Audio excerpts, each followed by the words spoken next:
Volume 6 of our Community Collections Archaeology Research Project, or CCARP.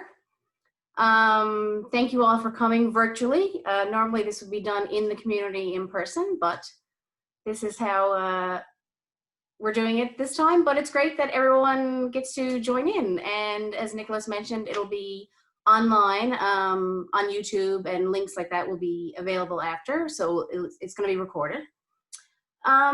So a little bit about, my name is Maria Lear. I should say I'm the past president of the NLAS 2018-2019. So in 2014, the Newfoundland Labrador Archaeology Society, or NLAS, they developed a project-specific kind of concept, and it was about under-researched collections, or collections that might have been private collections, things like that. And kind of putting some focus onto that and getting that information out there. It was for like enhancing engagement in the community and public education, and adding to the archaeological record. So often it's a private collection that's chosen in past years, but this year it was a focus on previously excavated artifacts from Moravian Midden context, which is part of a PhD research project at a Hopedale. And so the objectives this time were about expanding the post-ex analysis phase, preparing a finds catalog, and completing a report based on a subset of those artifacts. So this year, so it was kind of in consultation with the Nunatsiavut Archaeology Office, and with some background historical data. And so a public presentation is presented here tonight, and this year, the recipient is Nicholas Flowers. Now, normally, it would be a university, say, level researcher or that type of thing, but the recent high school graduate Nicholas is a bright shining star. So he completed several community-based archaeology fieldwork seasons. I met him a couple years ago, and he was a seasoned pro then. He is extremely accomplished. He's been on Students on Ice, Arctic expedition, the Canadian Student Leadership Conference in British Columbia. He attended there and presented, and he also co-presented at the 21st Inuit Studies Conference in Montreal just last October. And I believe most recently, Nicholas was one of 5 national winners. It was of the STEAM Horizon Award Scholarship, which is a $25,000 scholarship, which is amazing, and he's enrolling in MUN next week, I guess, with the Grenfell campus, and studying environmental sciences. So with that, I'm going to turn it over to Nicholas to give his presentation tonight on the Moravian Midden report. And again, that's our volume 6 of our CCARP. So take it away, Nicholas. Good evening, everyone. It's so nice to see everyone here tonight, and it's wonderful to have you all here to be able to share the learning experience that we've been a part of over the past few months. And yeah, here we go. So this is the Moravian Midden report. This is a slideshow presentation, and it's sort of like got a little bit of the report in it and a little bit of background information that we've been working on. So my name is Nicholas Flowers, and I'm a student from Hopedale, Nunatsiavut. In the summer of 2007, I would have been just 5 years old, Dr. Beatrix Soren visited Hopedale in hopes to find the 19th century Moravian Midden that was previously found in 2002 by Dr. Stephen Loring of the Smithsonian Institution. Now, Dr. Loring's findings in Hopedale were based on artifacts that were found by construction workers during the erection of a telephone pole north of the Hopedale mission buildings. Now, I'm not sure how many people are joining us here this evening, but Hopedale is a little community located on the north coast of Labrador, and Hopedale also is known for the Moravian Mission Complex, and this is what we'll be talking about tonight. The project in 2007 was part of Arendt's doctoral research at the University of Virginia, to investigate the influence of German Moravian missionaries on changing Inuit culture.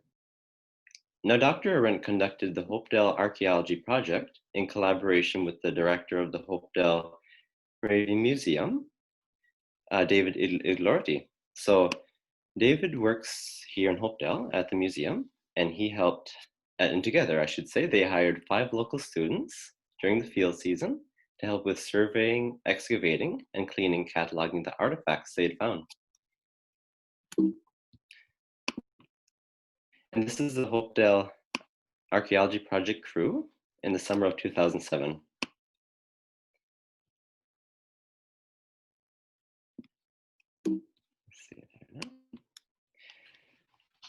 A total of 5 exploratory units were excavated by Arendt and her team to locate the 19th century Moravian Midden that had previously been located.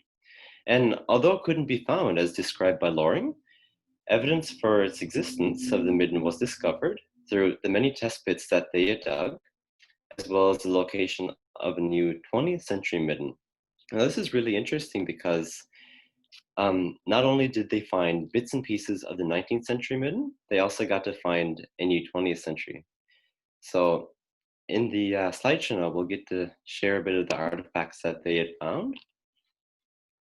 And this map here was found on Google Earth, but we edited it to show you the different test pits that are on here. And as you can see, 1 and 2 were behind the museum, 3 and 4 were behind the annex, and 5 was across the road near the telephone pole. The Moravian Midden Collection that Arendt had found has been stored in the Hopedale Moravian Museum and the Nunatsiavut Government Office in Nain since the artifacts had first been recovered. Now, in 2019, as Maria had mentioned, the Newfoundland Labrador Archaeological Society decided to continue Dr. Arendt's work through a community collections archaeological research project. And they had contacted my family and I, and we were really grateful to have the opportunity to be a part of it. I'm very thankful that my mom encouraged me because it was such a great learning experience. And we had the whole archaeology experience from locating the artifacts first that had been excavated, and then getting to catalog them and learning how to individually label them and also identify them in a spreadsheet, catalog them too. So this CCARP has been ongoing since last winter, and a total of 1,310 artifacts were cataloged and labeled. And this is Unit 5 on our right. We have them in individual bags, just like right here.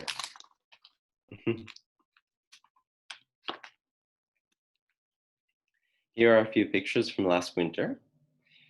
We first started by making a rough sketch of the spreadsheet on paper, and we spread out all of the bottle glass here. This is a brown bottle. And then later on, as we kept on cataloging, we would individually label them by writing on the board number on the artifact. And if they are too small, we would put them in a little clear bag and then catalog them onto the spreadsheet, which I'll get back to later. Within the time frame, the entire collection couldn't be processed because there were so many artifacts. We realized that it might be best to set some aside and take a look at them again another day, maybe for another project for another CCARP. And this explains why in our catalog, many of the bricks and organic materials like wood, faunal remains, that'd be animal bones, and coal couldn't be processed at the time. So along with these artifacts, Unit 4 is absent from the collection and not mentioned in the report. Here are some artifacts that we didn't get around to cataloging yet, but hopefully someday there'll be another project, maybe even a summer project for students to get to catalog the rest of them. We got some bricks and a medicine bottle. The remainder of the artifacts then that we didn't get to catalog were returned to the museum. And as I mentioned, I think it'd be a great experience for another student in the future. Now, as we dive into the history of the Moravian missionaries, we'll go a long way back to 1752. And before the Moravian missionaries arrived in Hopedale, it had been already occupied by Inuit as a winter settlement, historically known as Afriduk in Inuktitut. And Afriduk meant place of the bowhead wells. After land concessions were granted to the Moravian Church, 3 missionaries traveled south of Nain and explored several areas along the coast, and finally they decided to settle a Moravian mission station in a cove nearby Afriduk. The newly established settlement area became known as Hopedale, which means the Vale of Hope. And if you've ever wondered where the name Hopedale comes from, this is where it came from.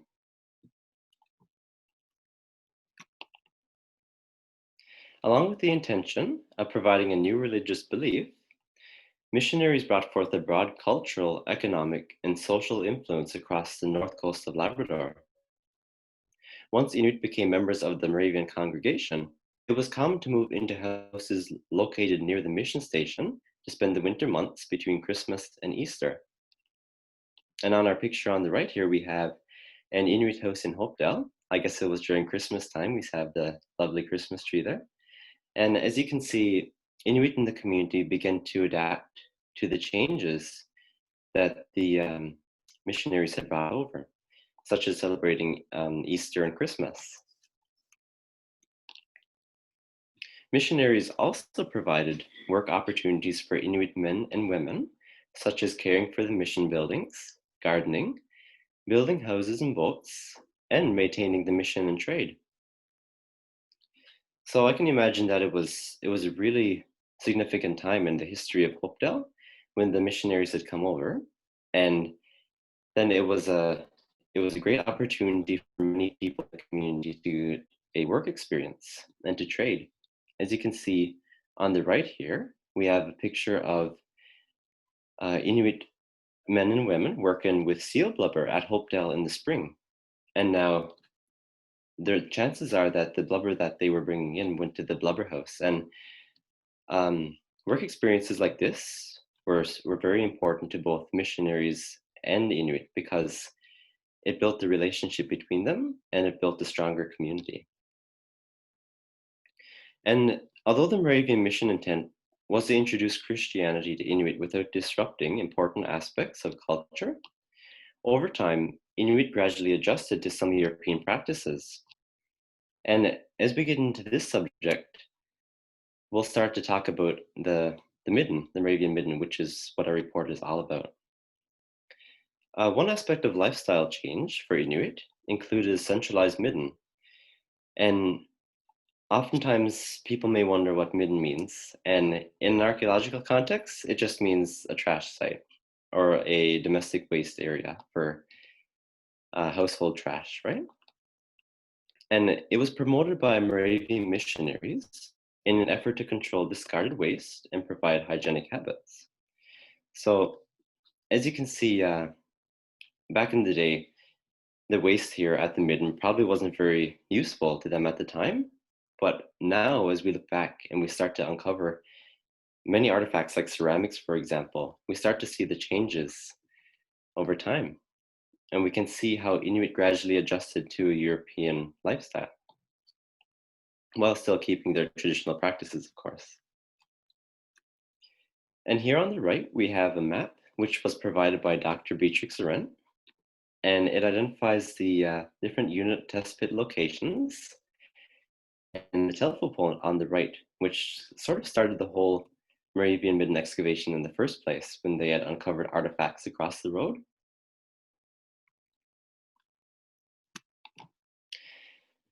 And the following analysis is a summary of the cataloged artifacts from our collection. And on each artifact, for example, I have one right here. You can see a little label on the side. And what it is GICB 07 written on each individual one. And if you're wondering what that means, it's a board number, which refers to the archaeological site around the Moravian Mission complex. And each of the 5 excavated units consists of various levels. As you can see in the second level, talk about units 1, and then we'll go from levels A to E. And what this means is that the artifacts in level A, for example, were closer to the surface, and then they went down with the descending letters. And once we had all of our artifacts cataloged and labeled, we got some pictures. So here we have Unit 1, and there were 467 artifacts here. A lot of it was bottle glass and 20th century material. And here we have Unit 2, and here we have Unit 3. And as I mentioned earlier, we didn't get to catalog Unit 4 at the time because a lot of it consisted of bricks and funnel remains and things that were hard at the time because we had so much time to do these other units. So here we have Unit 5. And as you can see, it was a really big unit. It consisted of a lot of the artifacts that really told the story of the change from the Inuit lifestyle, gradually adjusting to a European lifestyle. So now I'll talk to you a little bit about the units. Starting off here in our picture, which was taken by Dr. Arendt, the Unit 1 with the boulder is to the north, and Unit 2 is to the south. And they were both located behind the museum. So Unit 1 consisted of levels A, C to E, and that's going down the ground. There were 472 artifacts, so that's quite a lot for just this little small area. It included artifacts like bottle and window glass, and metals like iron nails, wire, screws, and strapping. And it also included brick, hardened rubber, kaolin pipes, ceramic types, including refined and coarse earthenwares, and stonewares. So as you can see, a lot of the artifacts we'll talk about, many of them weren't known to Inuit before Moravian contact. And by looking at all of our artifacts here, like the pipes, for example, we can see that Inuit in the community started to pick up the practices that Moravian missionaries had brought over. And it was really good in a way, like for the cultural exchange. It was a healthy relationship because Moravians wanted to work with Inuit. And Unit 2 was located right next to Unit 1. We talked a bit about how there was a little less artifacts. There are 377. But it's really interesting in this one, as Dr. Arendt pointed out there, while she done her research, you can see the decomposing red brick layer and the charcoal deposit. And I guess this sort of shows that there was a structure here once upon a time of bricks, and bricks hadn't been used before European contact. So that's really interesting. And there's also many different types of ceramics. And also in Unit 2, one thing that really caught our attention was tiny little pieces of raw matured. We'll show you in a second. Also, many more kaolin pipes and washers, and a lot of things that we would know and people at the time would know as junk, but yet it's still important to catalog. We have some earthenwares here. And we also have a raw matured plate, which is really tiny but interesting. And we have some ammunition casings. So more artifacts and materials that would have been introduced and used heavily by Inuit afterwards. We have kaolin pipes and more raw matured, some pearlware. We have even salt glazed brown stoneware sherds, and many of these would have been used in dishware and teaware and household utensils. We have another really interesting one, which was a piece of Bristol Staffordshire slipware. And that was really interesting because some of these artifacts really date back to a long time ago in European history. So it's cool to see that they can be found in our community as well, overseas. And now Unit 3 is a different unit that was located behind the annex.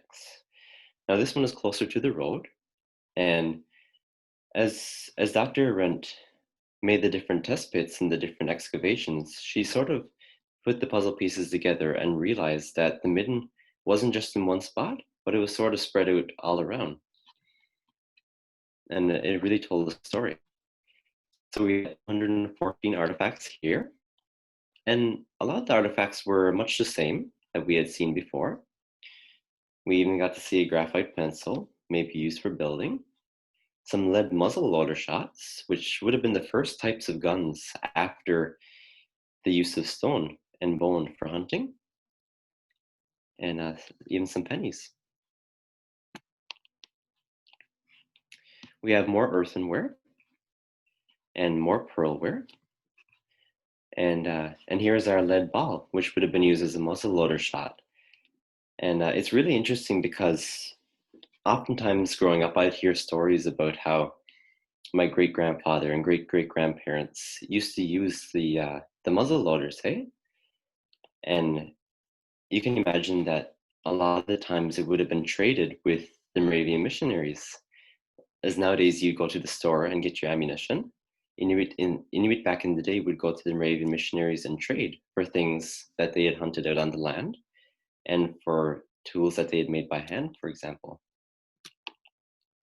And it was a really healthy trade and a really healthy barter between the two cultures, because one culture would benefit from the other, and then the Inuit would get goods in return, such as our nails here and our strapping used in barrels and for boat building. Even a tiny little brick fragment, which was used in building.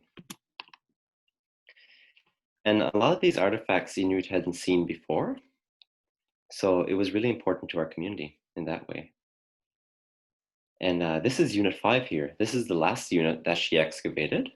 It was really interesting because you can see it's sort of cluttered with a whole bunch of artifacts in there. But a lot of it looks like it was from 20th century. But as you go deeper, we'll see some of it actually came from 19th century as well. We had 244 artifacts here and many different ceramic types that we mentioned earlier.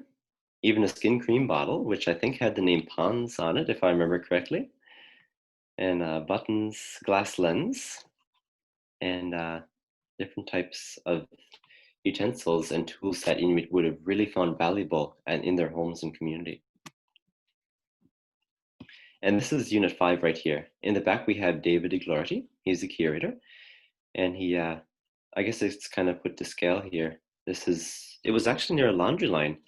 And as I was talking to Dr. Arendt, she mentioned that the lady who had owned the laundry line came across artifacts that she had dug up. And she contacted her and said, well, maybe you should come over and check it out. Maybe the midden that you're looking for is here. So she got to see, she definitely found a midden. Not exactly the one she was looking for, but bits and pieces were found in there. And the students and her team got to piece the puzzle together afterwards. Here we have some more of the nicer artifacts. We have earthenware dish plates with nice floral designs on it, and earthenware rim sherds, whiteware refined earthenware, sorry. And more ones right here, which might have been used in mugs and dishware. And one has a little message on here. It makes you wonder if there is a hidden message on it or something. Eh? But on this artifact right here, we see a little hole, which I'll get back to you later on that. And right here, we see the same type of hole again. And if you're wondering what that is, there's a really good chance that it was a bow drill hole. And oftentimes, Inuit would use bow drills to repair dishes, or repair tools, I should say, before dishes came. And it was really interesting to see the connection between a imported article from Europe that had been used and repaired by Inuit. It really shows that Inuit had used it just as much as the Moravian missions had when they came over. We have a nice piece of pottery, nice brown stoneware. And some of these artifacts were really large, while others were really small. The larger ones were easier to catalog, as you can see. And even a teacup. We have some teapot fragments here, even a porcelain doll, which I was surprised to see, but I guess a child a long time ago had a really good time playing with that one. And we have some buttons here, or a button, which would have been used for making clothes. And another one which was really interesting is the eyeglasses lens. I haven't seen one of those in a while. Maybe it was used by a doctor, because oftentimes missionaries practice medicine. And we have a iron nail here, also hand-wrought iron nail, also known as a square nail, which might have been used in boat building. And getting to our discussion here, we have a bit about what the artifacts mean and what they represent to the community. The artifacts represent the changing lifestyle of Inuit, as I mentioned, and they really experienced a new culture. Starting in 1782, imported articles such as household goods and trade commodities were brought over the Hopedale from Europe once a year by means of ship. And one of these ships was the Harmony. I'm not sure how many of you here today have known about the Harmony, but here we have a lovely picture from Dr. Hans Roman's book. And this ship would have traveled annually from the Labrador coast to England. And you can imagine what Inuit had experienced when they seen the ships coming over. I know it must have been a really important time to celebrate. Merchandise imported by missionaries included nails, brick, glass, lime, and hardware. And the various 19th and 20th century artifacts collected from Arendt's 2007 Moravian Midden excavation describe the changes in culture that Inuit experienced throughout history. We have another square nail here, which could have been used for boat building, as Inuit learned how to build boats from Moravian missionaries. And we have coal, which would have been used to heat the Moravian mission station. Now, one of the things that really significantly changed was building methods. As you see, European construction techniques changed the way that Inuit built homes, because wooden buildings often replaced sod houses. And a sod house, which was once known as a illusvak and still today, is made from natural materials such as sod, walrus skins, seal bladder, and whalebone. And we have a nice picture here of sod houses in northern Labrador. And as missionaries from Germany taught the Inuit community new building techniques, they taught them how to use wooden planks, and they taught them how to build wooden houses, and they also described how to use the glass for windows instead of seal bladder, which would have been originally used in the sod houses. And you can only imagine what the transition must have been like from living into a sod house to a wooden house. Moravian missionaries also passed on knowledge, such as building boats, to the Inuit congregation. And a lot of our artifacts that we came across were square nails. They're really important in building. And here we have an early picture of Hopedale in the 20th century.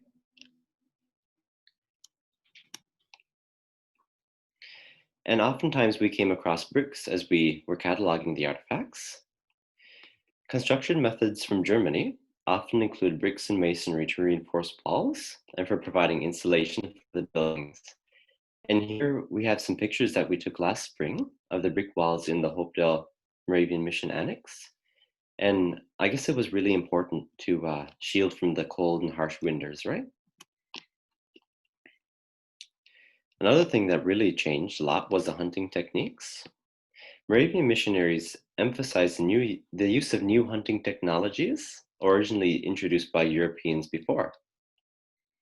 And this significantly increased the amount of harvest and changed the way Inuit had hunted prior to European contact. Historically, tools throughout Labrador were created from various types of knapped chert, many tools that were used for hunting and trade by Indigenous peoples on the Labrador coast originated from a chert quarry located in Rama Bay. And this type of stone, commonly known as Rama chert, was used to create weapons, tools, and household utensils. And here we have some harpoon end blades, which came from, which is a reference from Carl Bryce Bennett's book. And also we have, in comparison, our Ramachurt flakes found in the Moravian Midden. But since Ramachurt was not used in this way by Inuit, the flakes uncovered in Unit 2, and again featured in the picture on the right, represent evidence of another occupation in the area. And this picture here was taken by Dr. Laura Calvin. She worked with us, or I should say, sorry, we worked with her as summer students in 2018. And while we were visiting one of the islands, we found some Ramachurt. And I thought I'd share that picture in there today. So after the use of stone came the use of guns and muzzle loaders. And they were introduced in Moravian trade stores in the 18th century, and ammunition were later traded to Inuit for hunting purposes. And a lot of the times you'll see that after Moravian contact, these guns were kept on advancing more and more. And you can sort of say that the Moravians were the ones who really encouraged the introduction. As Inuit were introduced to a new lifestyle, the use of household merchandise from Europe assisted daily activities. Such items included tableware and teaware, and many of our ceramic types like whiteware, creamware, pearlware, porcelain, coarse earthenware, and stoneware. And as we had mentioned earlier, skilled missionaries would often involve Inuit in many projects, along with supporting in the repairing of household items. Before Moravians came to Labrador, Inuit were accustomed to repairing household items by means of bow drill. And in our picture, we have a bow drill, which actually came from the Inuvialuit settlement region, but it's really similar to the Nunatsiavut bow drill. And it was often a common practice for Inuit to drill holes on either side of a break to repair it with leather or twine. And this is a really interesting concept, as the artifact is here with us today. The ceramic shirt on the right symbolizes how Inuit used a traditional method in repairing European merchandise. And it kind of represents the relationship that was between Inuit and Moravian missionaries, as they would have used the bow drill to sort of replace and teach the missionaries how to repair it their way. Another commodity that Moravian missionaries traded with Inuit was kaolin pipes and tobacco. And smoking pipes had already been a common practice among both Inuit men and women. And we came across a whole lot of pipes, I can tell you that. The Midden had many, many pipes. And that's actually one of the most interesting things there, because I've always heard stories and I've seen pictures from in them days books and a long time ago of the pipes in use, right? And you don't see pipes in operation as they were back in the day. But I guess they were heavily used around the time when they were introduced by Moravian missionaries as well. With the trading of desirable goods, Moravians felt that it further supported the introduction of Christianity. And it's so true, because if you think of how successful Moravian missionaries were in bringing Christianity to northern Labrador, it was very important that they had the trade there as well, so that they could look out to and tend to Inuit in the community. This was originally the store building here in Hopedale, and now it's actually the museum run by the Afritu Historical Society. And if anyone's ever interested in visiting Hopedale someday, we'll gladly give you a tour here. David Iglarty works here as a curator. And this picture here was taken in the museum, and it's store barrels that would have been used for foodstuffs like molasses or even seal oil. And they would have been used by both German missionaries. Hold on, incoming call there. There you go. Hopefully everyone's still with me. Had a phone call. And there we are.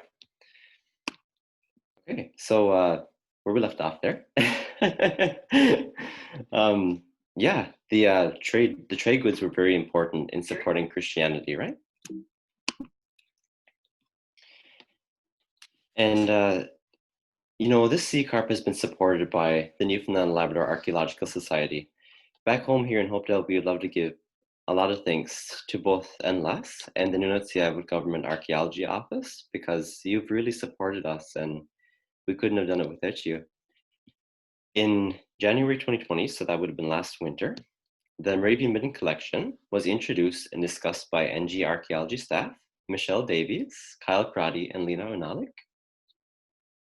And they had actually visited Hopedale at the time, and they brought down the artifacts that came from Nain, and that's when we started. As the project progressed, of course, we needed a bit more support, and we're very thankful for the support that was given from the 2019 NLAS president here with us today, Maria Lear, and Provincial archaeologist Jamie Brake. Most recently, the support of 2020 NLAS president Megan Livingston, here with us again today, has led to the completion of the CCARP. So we are very thankful for your support. And the community of Hopedale, of course, has provided a wealth of information, the written and oral history. And members of our community are aware of the CCARP. And as a result of the research, we would have had a public presentation at the NG Assembly Building, but due to COVID-19, we had it on the Zoom session instead. And I'm so glad that everyone was able to join today. And this is our community of Hopedale.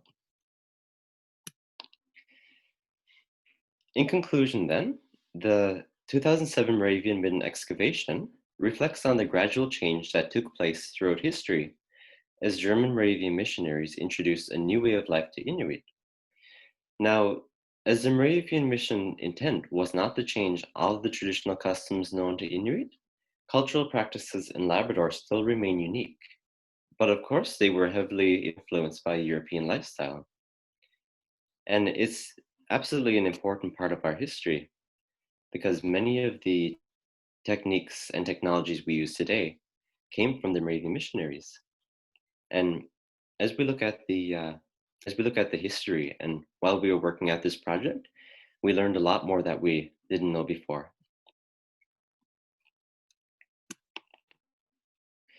Introducing Christianity, the adaptation of cultural ethnicity or cultural changes occurred as European merchandise, like the ceramics, like the kaolin pipes and tobacco, and like the bricks, was traded with the Inuit congregation.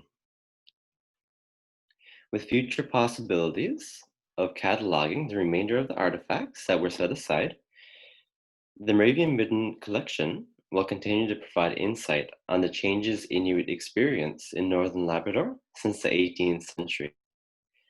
And as I mentioned earlier, the rest of the collection will provide a great experience for someone who's interested in learning how to catalog artifacts, maybe even a summer position or another CCARP for students. And here are some uncatalogued artifacts that we didn't get to catalog. And as you can see, some had more bow drill holes, which were pretty cool. Some matched. And I'll tell you a little funny story here, actually, about the artifact on the top. We came across this one, and my mom said, "Well, this looks like a wooden peg." And I said, "Yeah, totally. They missionaries use pegs to put together the buildings." And I said, "Well, I'll check back on Dr. Arendt's findings to see if it matched up." And it turns out that it was actually a softball bat. So I think we come to the conclusion that Moravian missionaries also introduced softball. So that's pretty interesting. I would sincerely like to thank Dr. Beatrix Arendt for sharing her knowledge about the 2007 Hopedale Moravian Midden excavation. After many emails and an online Zoom meeting, the resources and photographs gained from her experience in Labrador provided insight for writing the report. Along with her contributions to youth involvement in community archaeology projects, her work has provided inspiration and researching future projects related to Inuit culture. And I've I've heard a lot of stories that when I was younger about their time when they were here in 2007, and I know that it was really good for the community.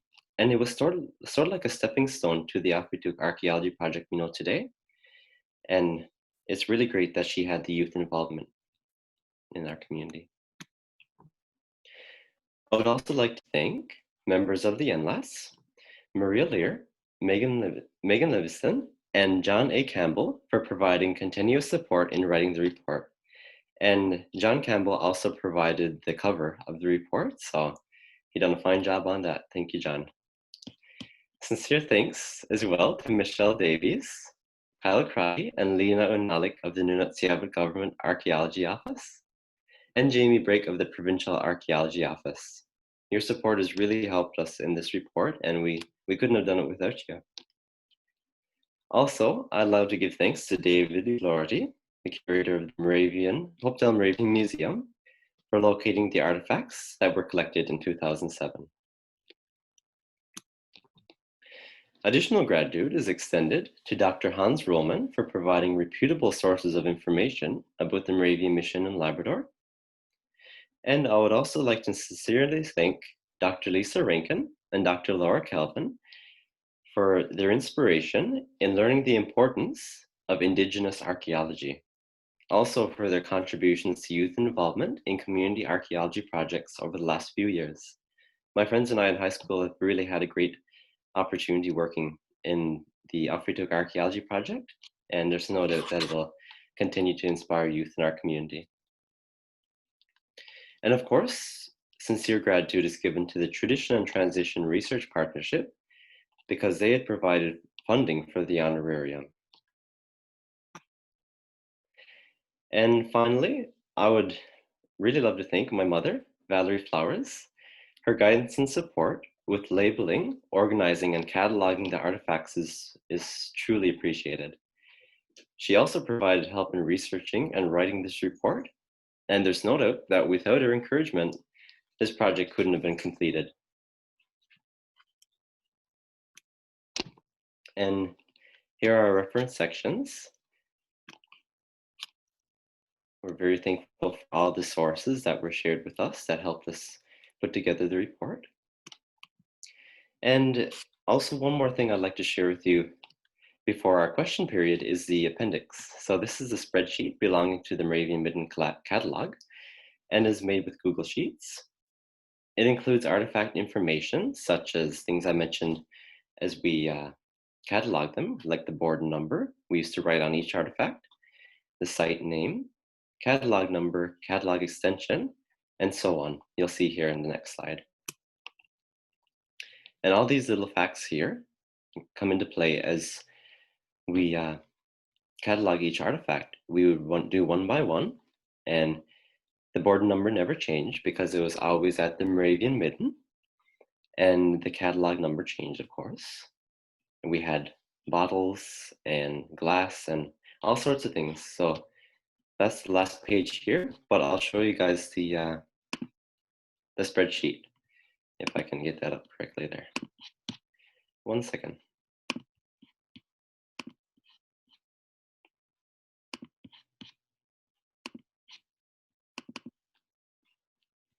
I believe the internet is loading up there now. Here we are. So this is the collection, and we spent many days and nights working at it. But one thing's for sure, there are many artifacts that we didn't quite exactly know the what they were in particular. So we sort of gave a general description of what they were and what they sometimes, let's see, I don't think we mentioned what they're used for, but maybe in part 2, because it can definitely be revised someday. Many of the ceramics can have a bit more specific details on them, like sort of how they were created, when they were created. But someday, if I ever become an archaeologist, maybe I'll go back to that. So we have lots of pipes here. This is all Unit 1 here, by the way. Now we're into Unit 2. And 2A, B, and some were left out because we didn't quite get the time to do the animal bones, for example, and the bricks. So here's 3. We got a lot of bottle and window glass. And if anyone's interested in taking a look at this, we can look at more later on. And then we went from 3 to 5. And we got a lot of ceramics here. We got tableware, earthenware, creamware, teaware, and the list goes on. So there's a lot of information here, and it sort of represents our work. That well, I should say our teamwork, because it wasn't only I who had done this; it was everyone together. You guys here today, and my mom, and members of NG, members of the Newfoundland Labrador Archaeological Society. We all worked out together. So now I'd like to open it up to the audience, and I'm not sure if there are any questions, but feel free. We'd be glad to answer.